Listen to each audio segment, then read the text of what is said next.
thank you for joining Wars of the Roses.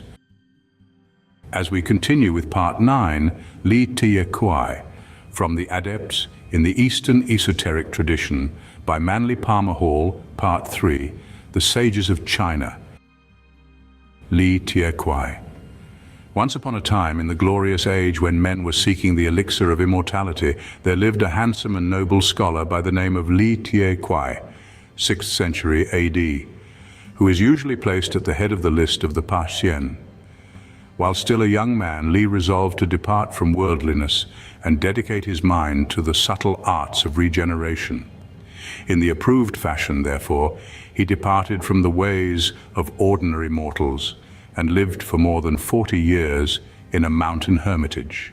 Li spent his days in meditation, seated quietly on a reed mat, and it is reported that he became so absorbed with his metaphysical speculations that he forgot to eat or sleep. As he had the same surname as Lao Tse, it seemed especially appropriate that he should invoke the spirit of the great Taoist master, who had retired from the world long before and dwelt happily in the pleasant shade of the peach tree of long life. Li besought the venerable Lao Tse to assume an earthly appearance, accept him as a disciple, and reveal the secret instruction of the great Tao. It is faithfully told that Lao Tse did appear to the devout Li, whether in person or in dreams and visions is not clearly indicated. In any event, however, Li attained to the true insight and learned the obscure philosophy of total detachment. Occasionally, Lao Tse invited Li to journey with him into the invisible world and visit the regions of the celestials. In order to do this, it was necessary for Li to leave his physical body and travel about in his transcendent vehicle. In time, the reputation of Li so increased that he had students and followers. When the occasion arose that he was to take one of his trips into the cloudland, Li left his material form under the protection of a disciple with strict instructions to cremate the mortal remains if Li did not return in precisely 7 days.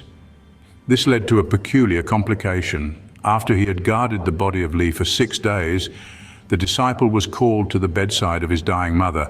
The disciple examined the body of his master carefully, and having decided that Li was actually dead, caused the body to be burned 1 day too soon. When, on the 7th day, Li returned from the beautiful hills of longevity, he therefore made the unpleasant discovery that his physical vehicle was no longer available. Deciding that it was not yet time for him to depart permanently into the realms of immortality, Li sought about for another body that he could inhabit. The only one that seemed to be available had belonged to a lame beggar recently deceased. Considering the emergency of the occasion, Li caused his own astral double to enter the corpse of the beggar through the temples, and having settled himself in this convenient, if rather inadequate shape, examined his new environment in greater detail. The beggar's body left much to be desired. The head was long, coarse, and misshapen, the face dark and ferocious, the eyes protruding, and the beard and hair grisly and disheveled. Of more practical concern, perhaps, was the discovery that the beggar had been lame and one of his legs comparatively useless. In view of this appraisal, Li was sorely tempted to depart from this unwholesome body, but Lao Tse, with whom he consulted, advised him to remain and perfect his attitude of total indifference. After all, one body was as bad as another.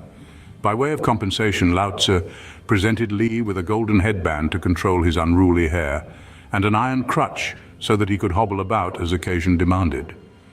There is an account that after Li had finally decided to endure his new body, his first journey was to the house of his neglectful disciple, whose mother he restored to life with the precious medicines contained in a gourd which he always carried with him. The particular symbols of Li are his iron crutch and his gourd.